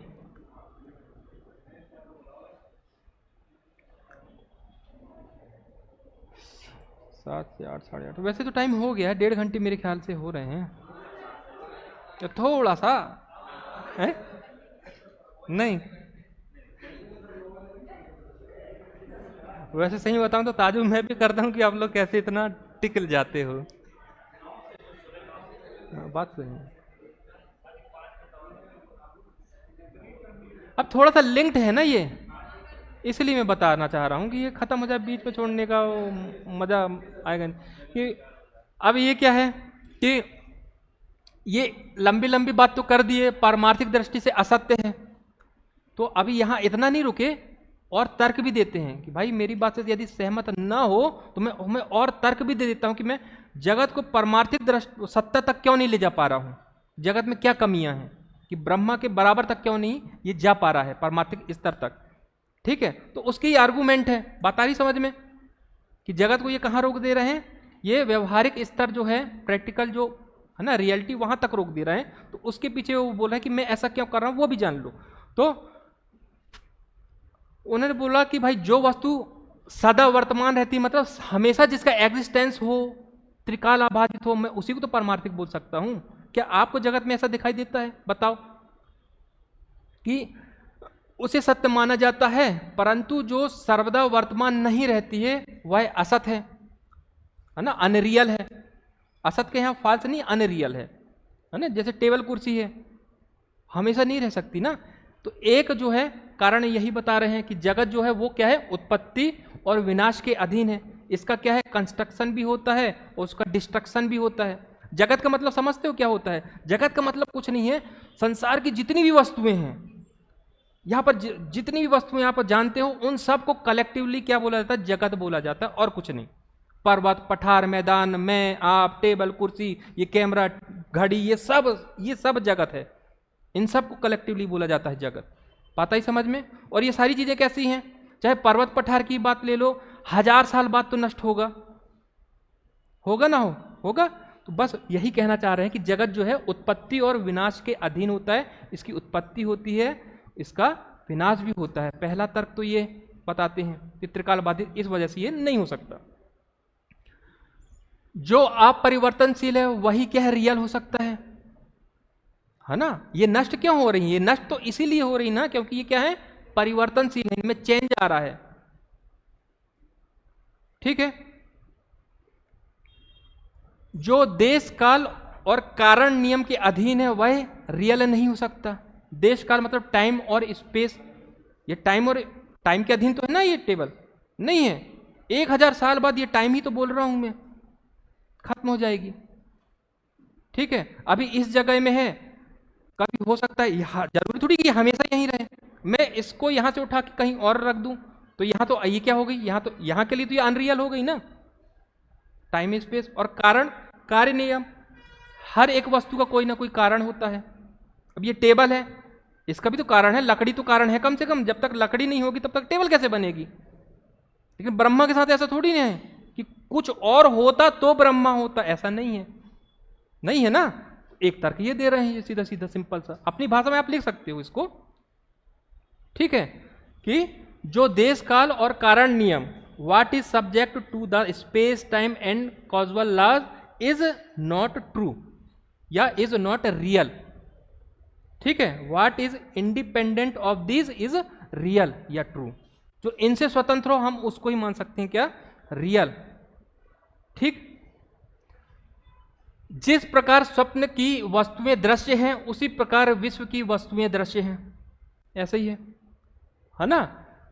जो दृश्य है वह मिथ्या है क्योंकि वह अविद्या कल्पित है, अविद्या की वजह से हो रहा है। जैसे कि जो सांप दिखाई दे रहा है किसमें, रस्सी में, वो किस लिए दिखाई दे रहा है, अविद्या की वजह से। क्या है कि हमें एक्चुअल जो है फैक्ट है उसकी नॉलेज नहीं है, इग्नोरेंस की वजह से।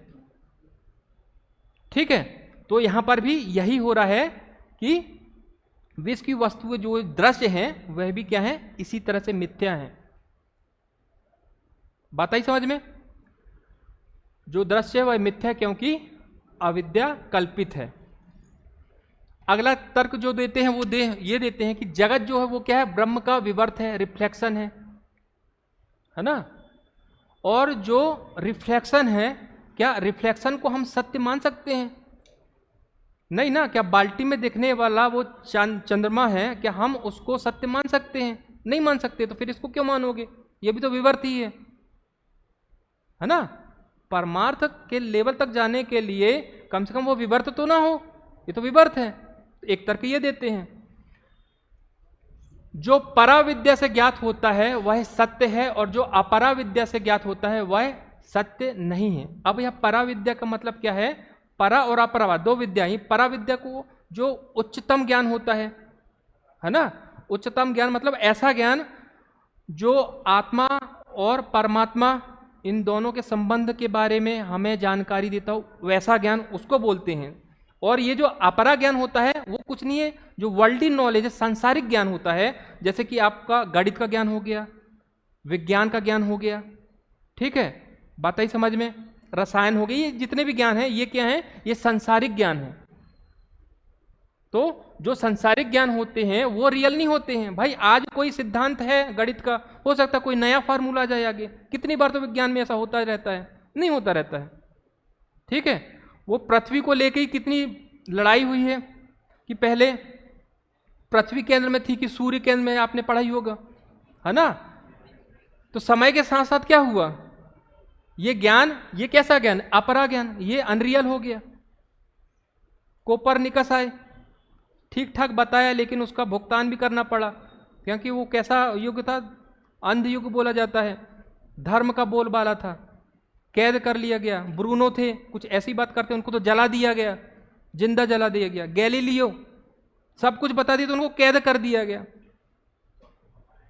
ठीक है, लेकिन इन्होंने जो भी सिद्धांत बताए बाद वाले, इनमें गुंजाइश होती है ना आगे खारिज होने की, अपर सांसारिक ज्ञान में आगे खारिज होने की, आगे रिजेक्ट रिफ्यूट होने की गुंजाइश होती, भरपूर गुंजाइश होती है ना। तो बस इसलिए बोलते हैं ये कि अपरा विद्या से जो ज्ञात होता है वह रियल नहीं है।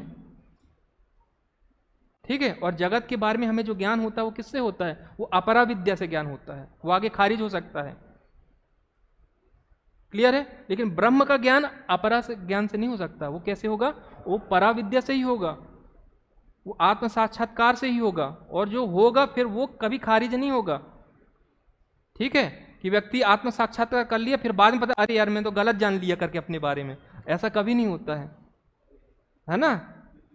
ऐसा होता है कोई व्यक्ति है जिनको बोलते हैं सिद्धि मिल गई हो, फिर उसके बाद बोले यार गलत सिद्धि मिल गई थी, मैं तो नौकरी में ही खुश था करके, ऐसा नहीं होता ना। बस वही चीज ये यहां समझाना चाह रहे हैं। जिस प्रकार स्वप्न और भ्रम की चीजें मिथ्या होने पर भी सत्य प्रतीत होती हैं, वैसे ही जगत परमार्थतः असत्य होते हुए भी सत्य प्रतीत होता है। ठीक है, ये वही लाइन है लगभग। ठीक, तो एक चीज ये है कि इनको इसी आधार पर प्रच्छन्न बौद्ध भी डिसगाइज बुद्धा ही बोला जाता है, मतलब छुपे रूप में बुद्धा। बुद्धा किस सेंस में बोला जाता है, महायान एक क्या है संप्रदाय है बौद्ध दर्शन का, सुना होगा, हीनयान और महायान। तो उसके एक दार्शनिक थे नागार्जुन, है ना। तो माध्यमिक शून्यवाद दर्शन दिया उन्होंने। तो उन्होंने जो जो बातें बोली थी, तो कहा जाता बस शब्दों का हेर फेर है, बस वैसी ही वैसी बातें यहां पर शंकर बोल रहे हैं। बोलने वाले ऐसा बोलते हैं, ठीक है, इसीलिए बोला जाता है। हालांकि जो बौद्ध दर्शन की मुख्य मुख्य बातें हैं वो खुद महायान में थोड़ी ना है, जो मूल बौद्ध दर्शन है वो हीनयान कहलाता है ना। तो ये क्वेश्चन बनता है, वो तो हम बाद में डिस्कस करेंगे, ठीक है। ठीक है, अब यहां रुक जाते हैं।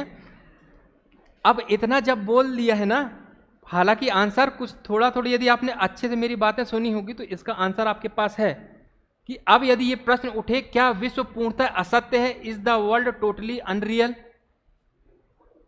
है ना। हाँ, वो हमें कहाँ जाना पड़ेगा, हमें जाना पड़ेगा जो त्रिविध सत्ता, 3 जो सत्ताएं हमने देखी उसके बिहाफ पे, उसके रेफरेंस में हमें जवाब देना होगा, और वो उसी के रेफरेंस में ही यहाँ पर क्या करते हैं, इसका जवाब देंगे। तो जवाब हम कल लेके रहेंगे, ठीक है। लोगे जवाब? चलो ठीक, ओके, थैंक यू।